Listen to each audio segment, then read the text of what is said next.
The bomb attack in Petersburg is a sign of things to come. Cafe in the city of Explosion St at a Petersburg. cafe. Vlad Tatarsky, one of the most prominent of Russia's pro-war military bloggers. Now, this is not just an attack on a Z blogger on Telegram. Mr. Tatarsky is also a soldier in the Russian army. And in 2014, he escaped jail as a convicted bank robber and joined the Lugansk separatist regiment, which was a proxy of the Russian army, to invade Ukraine. Let's look at Mr. Tatarsky's most famous moment. At Putin's annexation party, Tatarsky turned on his little smartphone, spoke into it and said, "We'll defeat everyone, we'll kill everyone, we'll rob everyone who needs to be robbed. Everything will be just as we like it." And that statement is a fascinating representation of the fascization of the Russian state, because you've not just got the population, the state, and the leader coming together. You've also got a sense of force and violence being an end in itself. Now, when we look at who done it, we've got to look at the extraordinary symbolism of the attack. Mr. Tatarsky was not attacked in Ukraine or shot in an alley. This was an attack on a Sunday in the middle of St. Petersburg, and Mr. Tatarsky receives a statue of himself that contains a bomb. The cafe in which Mr. Tatarsky is killed belongs to Mr. Prigozhin. Mr. Prigozhin's offices are just down the road. And if you go a couple of left turns a few hundred meters down, you're going to have the apartment where Mr. Putin was registered and lived until he moved to Moscow. And to some, this will remind them of Vereza Sulich's assassination attempt on the governor of St. Petersburg in the 1870s. This stuff will keep on happening. So what are our presuppositions about whodunit? Well, perhaps number one is Ukrainian agencies who are capable of efficacious action on Russian territory. Number two, also highly plausible, is a false flag operation by a Russian agency designed to galvanize support for the war.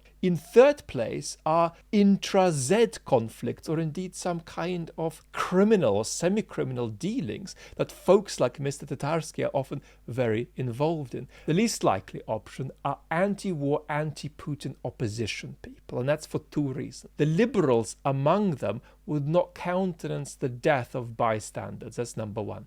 Number two, there is no clear evidence that violent subversive revolutionary movements exist in Russia, contrary to talk by Mr. Ponomarev. So we've got to look at takeaways from this that are evergreen understandings about how Russia will carry on in 2023 handling its brutal attack on Ukraine.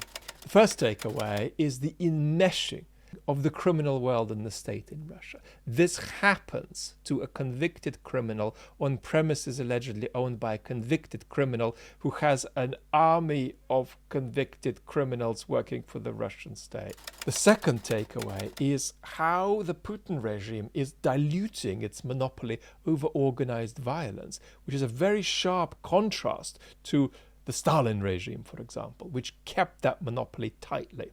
The Putin regime has got Chechnya, it's got the Wagner folks, it's got a situation where it stole Ukrainian territory, called it Russian, and thereby brought war onto Russian territory. And it's a regime that's got a risk of bits of the military developing a sense that they are loyal to their local leadership and not to central leadership. The third takeaway is that even a squeak against the war in Russia will now be described by the regime as essentially conspiring with terrorism. The fourth takeaway is the vulnerability of all Z patriots and advocates for war. You can't sit in a cafe in St. Petersburg doing a Z meeting and feel safe. A fifth consequence is the deepening of the lines of latent civil war in Russia, which is not just about the division of the suffocated folks who are against the war and those who are for the war, but it's also division between those who are pro-war and those who are more radically pro-victory. So there's a process of radicalization whereby Mr. Putin is going to be increasingly in 2023 dealing with a demographic that want him to go further even when he can't. And one such voice is Mr. Dugin. Here's a quote from him immediately after the attack. Dugin says on his telegram, "This is not yet a civil war, but this is already a crystallization of irreconcilable socio-political groups in society, which in the future will treat each other as enemies with all the ensuing consequences." A sixth takeaway is that there's a difference between this attack and the attack on probably Mr. Dugin himself, which ended up killing his daughter.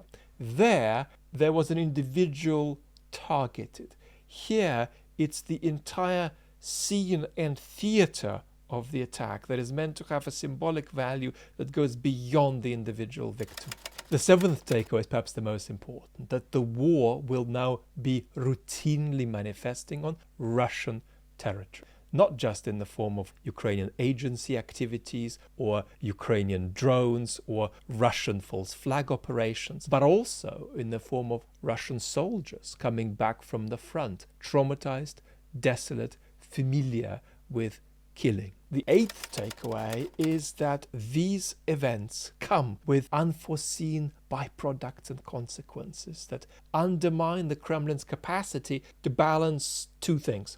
On the one hand, keeping the Russian population on the couch and depoliticized, but on the other hand, politicizing them enough to get away with more totalitarian turns at home, with more waves of mobilization, and with slowly moving the country, perhaps in the mid to late 2020s, towards a sense of a fundamental, all-out, existential confrontation with the West. So where are the Russian people going to be? As there are more bombs, more drones, more explosions on Russian territory in 2023, are they going to wake up? What we've got to understand is that 50 to 60% of the Russian population is profoundly depoliticized. And they're not depoliticized because they don't know what's going on in Ukraine. In a way, they half know all too well, but are desperate to avoid looking at it with eyes wide open, because acknowledging what's happening would be to acknowledge that their outsourcing of politics to the Kremlin is an arrangement with politics that has for them ended in disaster. And understanding exactly how these dynamics work is central to our conversation about when the Russian people may or may not wake up more. And for that, watch this video next.